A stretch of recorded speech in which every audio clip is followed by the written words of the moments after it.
Assalamu alaikum dear students, this is Muhammad Amin, your English language teacher, and today we are passing on to our next video lecture, lecture number 22 part 1.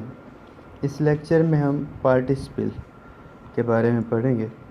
A participle is the form of the verb which partakes of the nature both a verb and of an adjective. Or participle is a word which is partly a verb and partly an adjective. हम ये भी कह सकते हैं कि participle एक ऐसा लफ्ज़ है जो कि पार्टली आधा जो है वर्ब होता है और आधा जो है वो एडजेक्टिव होता है, या वर्ब की एक ऐसी हालत जो कि एडजेक्टिव के तौर पर भी काम करती है. जैसे hearing the noise the boy woke up. अब इसमें हियरिंग द नॉइज़ ये पार्टिसिपल फ्रेज़ है पूरी. इसमें noise does the work of an adjective. तो ये हियरिंग द नॉइज़ ये पूरा पार्टिसिपल फ्रेज़ है. ये उसके बाद है we met a girl crying carrying a basket of flowers. अब इसमें जो वर्ड है कैरिंग ये एडजेक्टिव के तौर पर काम कर रहा है, यानी कि पार्टिसिपल है. The child thinking all was safe attempted to cross the river. अब थिंकिंग यहाँ पर जो है वो पार्टिसिपल की जो है वो दो काइंड्स हैं. Present participle ends in ing and represent an action which is going on incomplete और इम्परफेक्ट. ing पर ख़त्म होता है और एक ऐसे काम को बयान करता है जो अभी मुकम्मल ना हुआ हो, इनकम्प्लीट हो. Past participle represents a completed action और state of things spoken of. किसी भी चीज़ के बारे में अगर बात की जा रही हो या किसी एक्शन को ज़ाहिर करता है तो वो कंप्लीटेड होता है. जैसे ब्लाइंडेड बाय अ डस्ट स्टॉर्म दे फेल इनटू डिसऑर्डर. अब ब्लाइंडेड बाय, अब इसमें ब्लाइंडेड जो है वो कंप्लीटेड एक्शन को ज़ाहिर कर रहा है और एडजेक्टिव के तौर पर काम कर रहा है, इसलिए ये पास्ट पार्टिसिपल है. अब divorced by his deceived by his friends he lost all hope. अब इसमें डिसीव्ड जो है इसमें एडजेक्टिव के तौर पर काम कर रहा है और कंप्लीटेड एक्शन को ज़ाहिर कर रहा है, इसलिए past participle. Time misspent is time lost. अब इसमें मिसप्रेजेंट भी पास्ट पार्टिसिपल है. इसके अलावा driven by hunger he stole a piece of bread. अब driven by hunger he stole. अब इसमें जो stole है वर्ब की थर्ड फॉर्म है, ये past participle. we saw a few trees laden with fruit. अब इसमें laden जो है ये लदे हुए, ये एडजेक्टिव है और पास्ट पार्टिसिपल है. अब participle is a verbal adjective. Participle होता क्या है, एक वर्बल एडजेक्टिव है, ऐसा वर्ब है जो एडजेक्टिव के तौर पर काम करता है. Is like a verb it may govern a noun or pronoun. एक वर्ब की तरह ये नाउन और प्रोनाउन दोनों को गवर्न कर सकता है. जैसे हियरिंग द नॉइज़. अब इसमें नॉइज़ क्या है, नाउन है, और वर्ब जो हियरिंग है ये नाउन को मॉडिफाई कर रहा है, इसलिए ये adjective. Like a verb it may be modified by an adverb. किसी वर्ब की तरह एडवर्ब भी इसको मॉडिफाई कर सकता है. जैसे loudly knocking at the door. अब इसमें लाउडली जो है वो एडवर्ब है और नॉकिंग जो है वो participle. Like an adjective it may qualify a noun or pronoun. Adjective की तरह ये नाउन या प्रोनाउन को क्वालिफाई कर सकता है. जैसे having rested the man continued their journey. अब इसमें द मैन जो है ये नाउन है और जो हैविंग रेस्टेड जो है मॉडिफाई कर रहा है नाउन को, तो यहाँ पर ये एडजेक्टिव है, मतलब ये हैविंग रेस्टेड पूरा पार्टिसिपल है.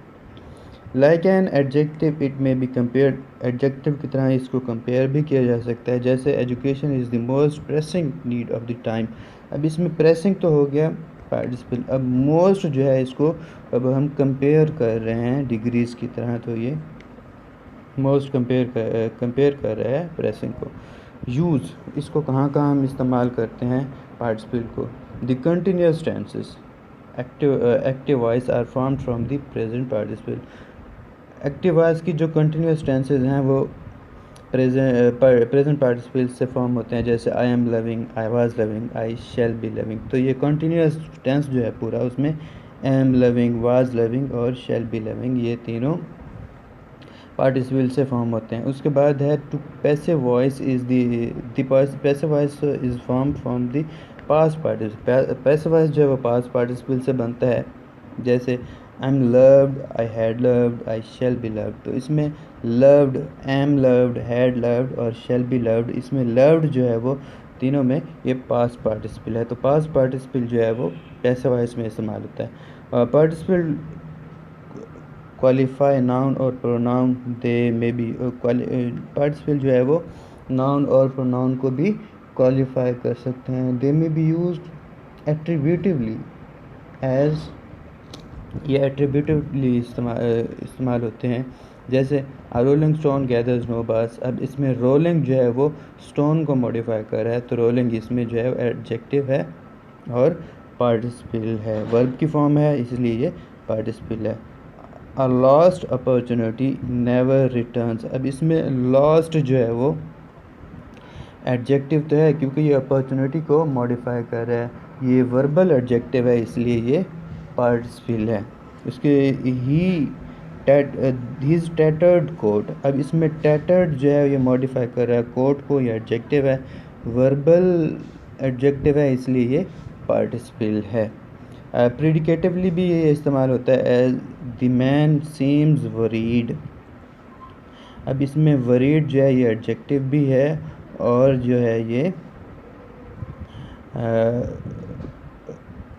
वर्बल एडजेक्टिव है, इसलिए ये पार्टिसिपल है। He kept me waiting. अब इसमें वेटिंग भी modify the object, waiting object को मॉडिफाई करता है और उसमें वरीड जो है वो मैन को मॉडिफाई करता है। एब्सोल्यूटली भी ये इस्तेमाल होता है with are noun or pronoun. The weather being fine, I went out. अब बीइंग फाइन, अब इसमें बीइंग जो है ये वर्बल एडजेक्टिव है, तो ये पार्टिसिपल के तौर पर इस्तेमाल होता है। हिज मास्टर बीइंग एब्सेंट, तो इसमें बीइंग जो है वो मॉडिफाई कर रहा है एब्सेंट को, तो इसमें ये बीइंग जो है वो एब्सोल्यूट फ्रेज है ये, his master being absent. The business was neglected. The phrase independent from the rest of the sentence। तो एब्सोल्यूट फ्रेज क्या होती है, वो फ्रेज जो कि बाकी फ़िक्रे से जो है वो इंडिपेंडेंट होती है, आज़ाद होती है, उसको एब्सोल्यूट फ्रेज कहते हैं। The wind being favourable they embarked. अब इसमें द विंड जो है वो नॉमिनेटिव एब्सोल्यूट है, तो ऐसा नॉमिनेटिव एब्सोल्यूट क्या होता है, noun or pronoun use with participle. ऐसा नाउन या प्रोनाउन जो पार्टिसिपल के साथ इस्तेमाल होता है वो नॉमिनेटिव एब्सोल्यूट कहलाता है। इसके यूजेस में हमने 3 चीज़ें पढ़ी। पहला यह है कि ये कंटिन्यूस टेंस में, एक्टिव वॉइस में एक्टिव वॉइस के कंटिन्यूस टेंसेस में इस्तेमाल होता है। दूसरी चीज़ ये पैसिव वॉइस में जो है वो इस्तेमाल होता है, तो इसके पास्ट पार्टिसिपल इस्तेमाल होता है। और थर्ड ये है कि ये पार्टिसिपल्स को क्वालिफाई करता है। पार्टिसिपल में नाउन और प्रोनाउन दोनों हो सकते हैं। ये एट्रीब्यूटिवली, प्रेडिकेटिवली और एब्सोल्यूटली तीनों हालतों में इस्तेमाल हो सकता है। अगर आपको इसमें कोई चीज़ समझ नहीं आई तो आप पूछ सकते हैं। शुक्रिया।